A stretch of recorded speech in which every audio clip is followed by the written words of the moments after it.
Bismillahirrahmanirrahim. Assalamualaikum warahmatullahi wabarakatuh. Perkenalkan, nama saya M. Ridwan, Anissa, Arnita, Muhammad Nahwan, Safat, Aditya Okta Pranata, Muhammad Nahid, Andi Sebusindrang, Salsabila S, Muhammad Adral, Ahmad J. dari Kelas Sipil C. Program Studi Teknik Sipil Universitas Sulawesi Barat.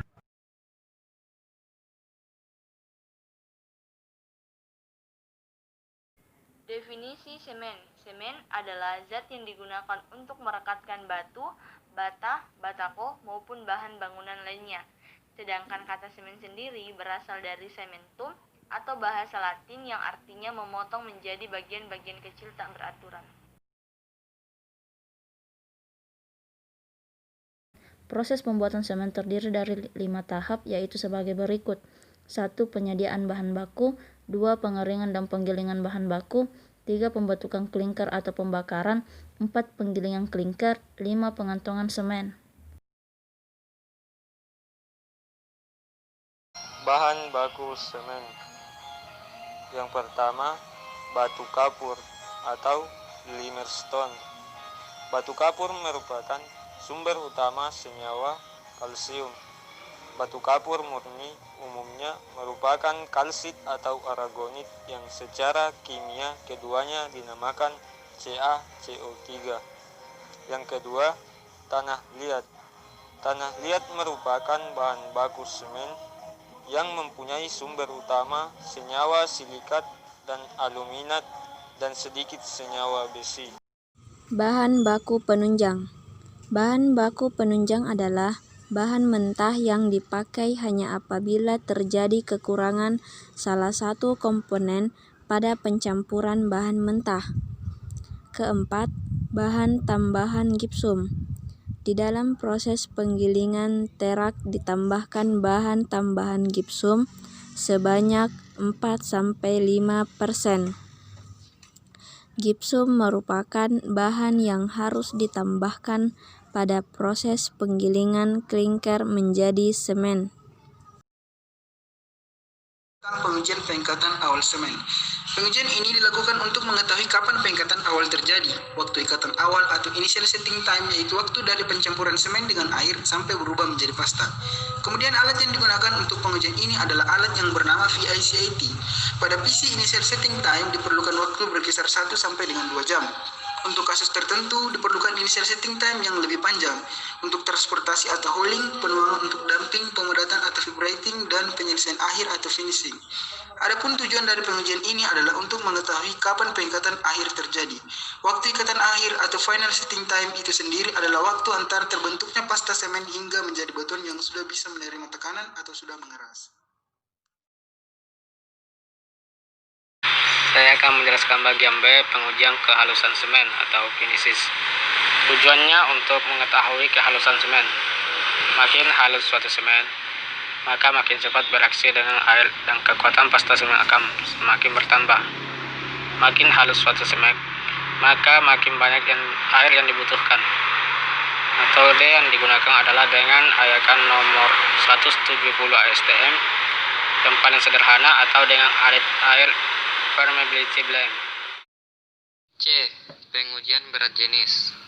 Berat jenis dari bubuk semen Portland berkisar antara 3,1 sampai dengan 3,3. Pengujian ini bertujuan untuk mengetahui berat jenis semen yang digunakan. Jika menyimpan dari angka di atas, kemungkinan semen tersebut bercampur dengan material lain atau bahan bakunya tidak bagus. Alat yang digunakan adalah botol Lee-Cutler. Panas hidrasi. Panas hidrasi adalah panas yang terjadi pada saat semen bereaksi dengan air dinyatakan dalam kalori atau gram. Panas hidrasi yang tinggi dapat menyebabkan retakan beton pada saat pendinginan. Untuk itu, setelah dicor, beton perlu dirawat atau curing.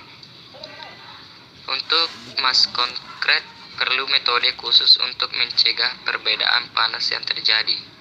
Bisa dengan aditif khusus atau bisa juga dengan cooling system.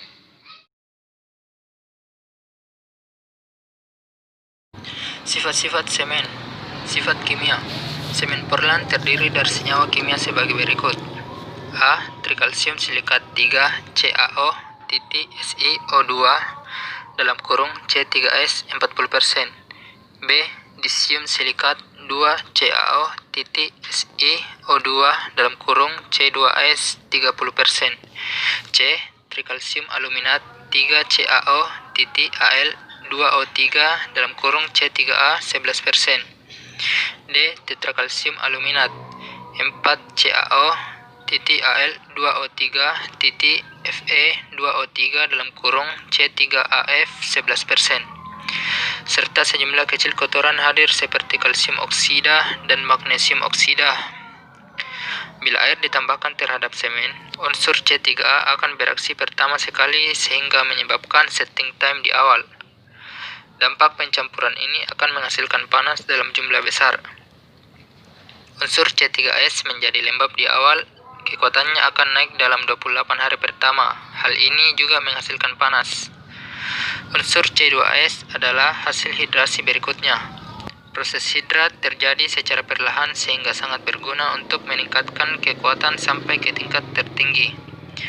C4AF adalah senyawa yang relatif tidak aktif. Semen dapat digunakan apabila telah memenuhi syarat mutu baik syarat mutu kimia maupun syarat mutu fisik.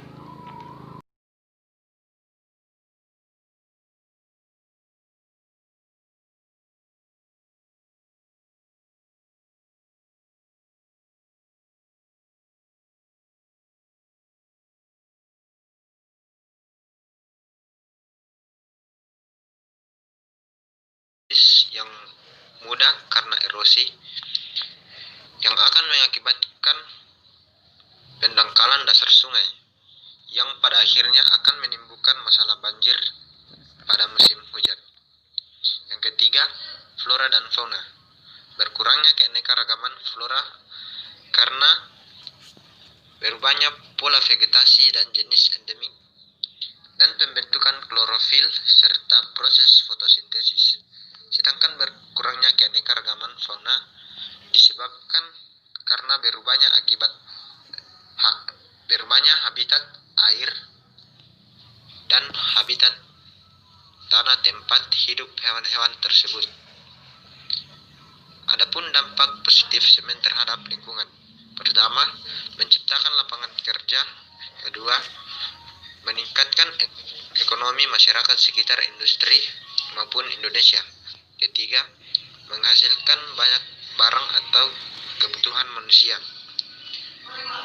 Dampak semen bagi manusia dalam kehidupan sehari-hari lebih banyak menimbulkan dampak negatif. Contoh pada pekerjaan konstruksi. Pada pekerjaan konstruksi ini dapat menimbulkan debu akibat dari semen. Debu ini jika dihirup oleh manusia maka akan menyebabkan penyakit.